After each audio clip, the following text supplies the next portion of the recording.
Le retour de Joseph Kabila à Kinshasa. Un tremblement politique pour le régime de Tshisekedi. Bandeko, Joseph Kabila, Oyo Baloba qui a condamné à mort. Ceux qui bazouye à côté prison. Lelo yemoko azakoloba, azakozonga na capitale, azozonga na Kisasa. Eza message ya Kivu teke azozonga na Kivu, ce n'est pas un message ya Kisangani ou bien kende Kisangani. Na mai 2025, Joseph Kabila lobaki naza kozonga na Congo par le côté oriental. Batu balobaki oriental ngi kolobani naza ya lelo sika aza précisé nazo zonga na Kisasa. Donc message yo so totally bien eza bato baza na kini esika balobaki aza condamné esika balobaki soki ayeba kangiye esika ni donc esika baza ko donc esika bangisi ba pesi ligne rouge. Joseph Kabila yemoko lobi naza koya hélicoptère bokanga yebo yamba aza koya hélicoptère eza koya nali kolo phénomène Joseph Kabila aza koya na Kisasa boyamba ye aza koya na ebite soki akoya na nzela nini akoya na nzela ya bateau akoya na parce que ba bateau ezalaka euti Kisangani ekititi kuna baba Équateur ekiti akoya na mutuka akoya na avion na yebite soki akoya na nzela nini. Mais une chose est vraie, yemoko a déclaré que aza koya na Kisasa oyo eza tremblement politique pour na régime ya Tshisekedi.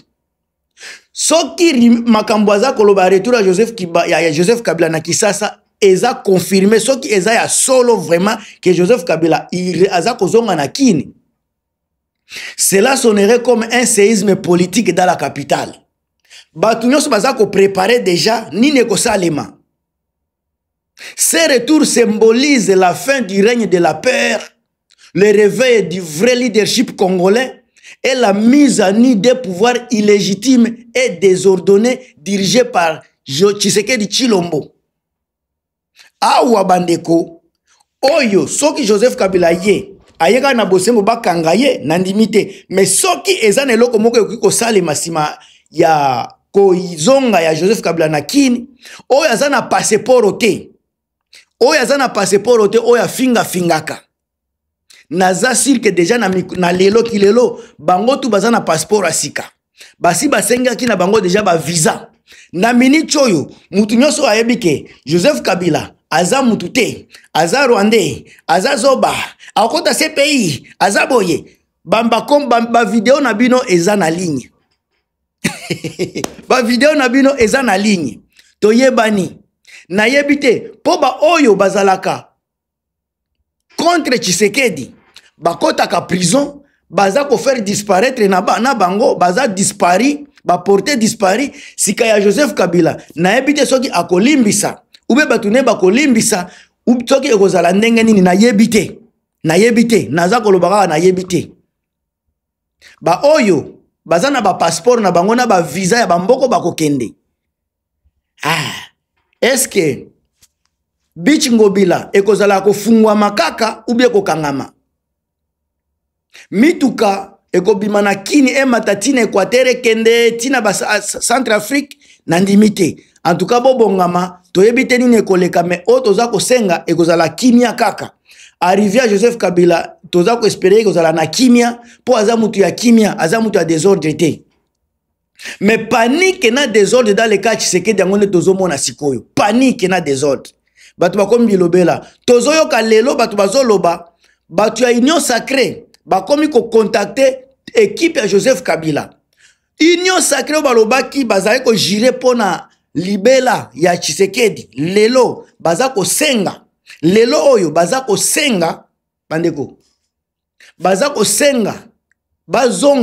Bazonga batu ya Joseph Kabila. Est-ce que Joseph Kabila batu ya pepere bako pesa bango maboko bako fungola? Parce que bango bazaka batu ya ba intérêt. Batu bazako benga Joseph Kabila batu ya soki Union Sacrée o bazolinga bazonga. Ce sont des gens oyo bazako lia kote kuna balingi baya kolia pa Joseph Kabila. Est-ce que Joseph Kabila akopesa bango accès ya kolia? ba oyo baze ko betela Joseph ba Tshisekedi maboko lobe ba betela ki Joseph Kabila lelo ba beti Joseph Tshisekedi. Est-ce que lelo oyo Joseph Kabila si amoni net ndenge nini ba politicien na biso batambolaka, est-ce que akopesa akofungola maboko na batu wana bo baza neti ba dipo baza neti ba ibu na moya za boye na butu aza ndenge mususu? Total kaka choc d'image, panique, désordre dans le cas Tshisekedi. Pouvoir actuel à Kinshasa, habitué à gouverner par des divisions, diversions et la répression. Le pouvoir à Tshisekedi à Kinshasa, habitué à gouverner par la diversion et la répression, verrait dans ce retour de Joseph Kabila une menace directe. Les proches de Tshisekedi craindraient la réactivation de l'appui de l'appareil politique de l'FCC, la fidélité de l'armée envers Joseph Kabila et la sympathie du peuple fatigué des promesses non tenues. Kinshasa deviendrait un volcan politique. Le régime tremblerait face à un régime historique de Joseph Kabila. Est-ce que Boza Koyoka? Choc d'image et d'autorité. Choc d'image et d'autorité. Kabila n'a pas besoin de parler. Sa présence seule est qu'au humilier Tshisekedi Tshilombo. Présence à Joseph Kabila Nakini est qu'aux la humiliation automatique ya Tshisekedi. Là où le peuple voit à lui un bâtisseur silencieux, il ne voit pas à Tshisekedi qu'un parleur fatigué. Et là, comment n'est pas Joseph Kabila, aza bâtisseur moko na kati ya kimia. Mais là, comment na Tshisekedi, aza parleur fatigué moko ko loba loba kaka, incapable d'apporter la stabilité et la sécurité, incapable d'apporter la paix. Alors, contraste serait la crielle. Le calme, il y a Joseph Kabila et la dignité à Joseph Kabila et aux à la face à désordre et n'a pas discours créé il y a Tshisekedi. Alors ba réaction à pouvoir au bazar ko banga, bazar pouvoir à répression, pouvoir à confusion. Ndenge baebi na tire na bango ya régime ya Tshilombo bango moko baebi na tire na bango, retour à Joseph Kabila et kozala immédiatement suivi na babiloko lokola ba tentative d'intimidation ou d'isolement politique, ba arrestation arbitraire ya ba proche à Joseph Kabila nde makambo komona, ba campagne ba diffamation sur les médias d'État et une militarisation de Kinshasa sous prétexte de sécurité nationale. Bokoyo Kango. Mais ces manœuvres ne feraient que révéler la perte du pouvoir face à un homme qui n'a même pas besoin de troupes pour imposer le respect. Joseph Kabila n'a pas besoin de militaires pour imposer le respect. Il n'a pas besoin de tout ça. Alors, ils ont dévoilé la faiblesse. Il y a le régime à Tshilombo. Faiblesse. Régime moko fouti. Régime moko malade. Régime moko ya ba voyou, ya ba délinquant. Alors, retour à Joseph Kabila est preuve à vérité. Il montrerait que le régime Tshisekedi repose sur une légitimité fragile, une économie à ruine et une gouvernance improvisée. À chaque fois que Tshisekedi Tshilombo aza mutu ba improvisation ko gouvernement mboka na biso. Aza na vision te. Aza na plan ata moko te pona ko diriger mboka.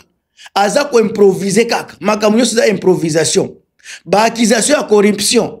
Ba guerre inutile na kati ya mboka na biso. Ba misère grandissante na niveau ya mboka na biso. Tout cela est exposé na surface. Parce que ba dénonciation ko za lebele. Car la comparaison entre les deux hommes serait insoutenable par Tshisekedi. Parce que batu ba wanda sika ko comparer gouvernance na bango.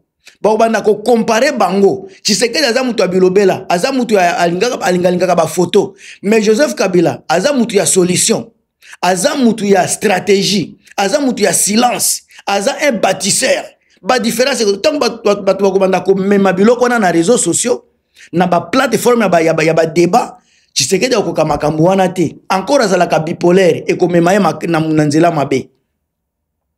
Alors une revanche morale à peuple congolais et kozalaka kawana. Pour beaucoup de Congolais, surtout les swahiliphones en général, et Kinshasa même moitié, ces retours seraient signe de retour à la stabilité et au sérieux de l'État. Ba makambo ya sérieux kozonga, ba komona stabilité parce que Joseph Kabila aza ko symboliser stabilité. Joseph Kabila symbolise la sécurité. Joseph Kabila symbolise la reconstruction.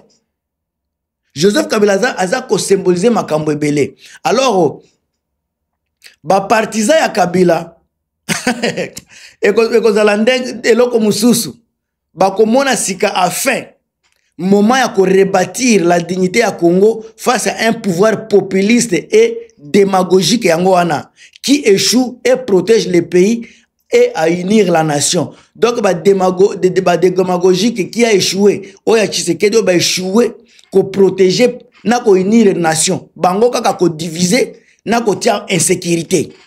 Alors bande ko nangai kozonga ya Joseph Kabila na kini eza cauchemar politique pour na Tshisekedi Tshilombo. Ba plus grand désavantage à Tshisekedi ne serait pas ba logistique ou bien sécuritaire. Il fallait pas aller na ba côté kuna. Mais ekozala nde problème moko psychologique et symbolique. Retour à Joseph Kabila eko déranger nani Tshisekedi na makambo logistique était eko déranger peut-être na makambo ya sécurité, mais à cause de la psychologiquement bâti, symboliquement abattu même pouvoir à Tshisekedi eko la remis à question, eko la remise à question parce que ba comparaison eko salema direct na parler de la nation retour à Joseph Kabila eko la retour à silence qui parle plus fort que les cris du pouvoir. Le retour du vrai Congo face au chaos. Joseph Kabila, c'est le vrai Congo. Tshisekedi, c'est un Congo chaotique. Bande konangai, na kokende mulaite, comme vidéo précédente. Bozo ngon esprit a bien, bo pesa ba point de vue na bino. Et loko na lobby na kati émission. Na lobby na pesa bino ba panique na désordre na kati Tshisekedi. Ba chaos ya ba choc ya image et ya autorité ya Tshisekedi. Ba réaction à pouvoir o bazana baza kubanga, ba tu ya répression, ba tu ya confusion. Et puis ba dévoilement ya ba faiblesse ya régime ya Tshisekedi. Kaka présence ya Joseph Kabila ndeko mema makambo na nyoso.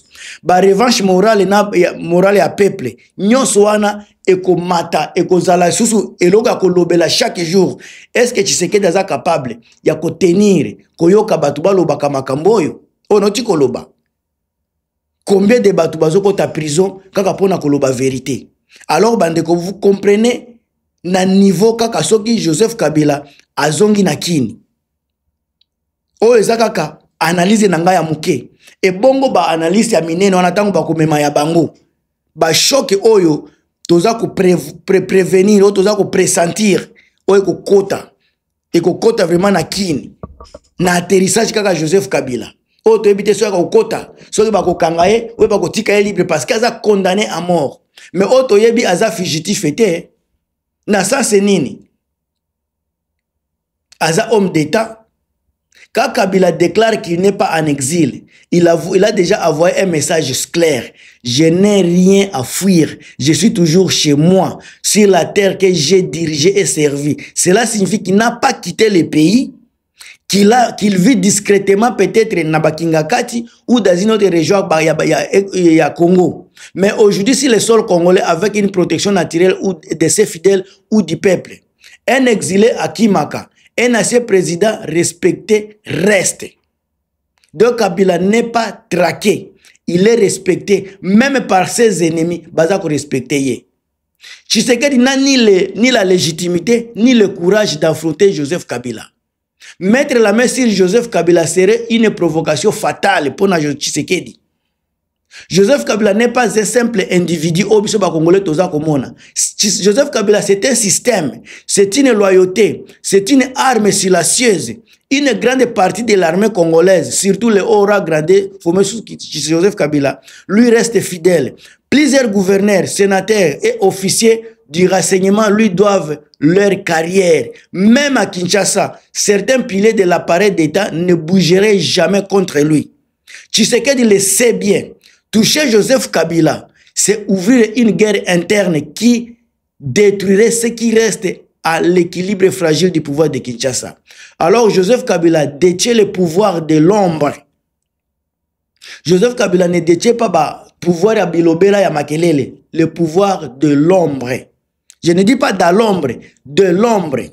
Malgré le silence de Kabila, Azako contrôler les leviers stratégiques, les réseaux miniers et économiques puissants, les liens internationaux, Russie, Chine, Afrique australe, les influenceurs, une influence sur la sécurité et les renseignements, et la ANR, et un capital symbolique fort. Le dernier président à avoir dirigé ça KO à Kinshasa, c'est Joseph Kabila. Alors, ce pouvoir invisible empêche à Tshisekedi d'agir. Il peut attaquer les petits opposants, mais pas Joseph Kabila. Car Kabila, c'est le Congo profond. Kabila, c'est le Congo profond. Père de soulèvement Pézaliwana, malgré la propagande médiatique, beaucoup de Congolais gardent le respect et la nostalgie pour Joseph Kabila. Il a pacifié le pays après la guerre. Il a remis la RDC sur la carte mondiale. Il a construit et laissé un État fonctionnel. Si Tshisekedi s'avisait à l'arrêter ou à l'humilier, cela risquerait d'enflammer les provinces, notamment les Katanga, Maniema, Olomami et même la partie de Kinshasa. Le pouvoir actuel serait ce qui ne détiendrait pas 3 jours face à un soulèvement pro-Kabila. Alors Joseph Kabila joue la carte du silence stratégique.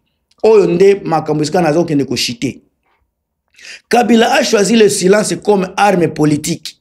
Tshisekedi parle, Kabila agit dans l'ombre. Tshisekedi promet, Joseph Kabila observe et calcule. Dans la politique congolaise, le silence des lions est souvent plus dangereux que le cri des singes. Le silence des lions comme Joseph Kabila est souvent plus dangereux que le cri des singes de Tshisekedi. Alors, pour conclure, Tshisekedi ne peut jamais toucher Joseph Kabila parce qu'il ne contrôle pas totalement l'armée, il n'a pas la légitimité morale pour s'attaquer à son prédécesseur et il ne sait qu'un geste contre Kabila ferait tomber son propre régime. Alors, Joseph Kabila reste donc le vrai maître silencieux du Congo, présent dans le territoire, respecté par l'armée et craint par les pouvoirs en place. Il est craint par les pouvoirs en place. Tshisekedi ataza koloba ayebi ki aza kobanga ye. Bande ko botilanga ba j'aime beaucoup commenter, on est ensemble. Please bye.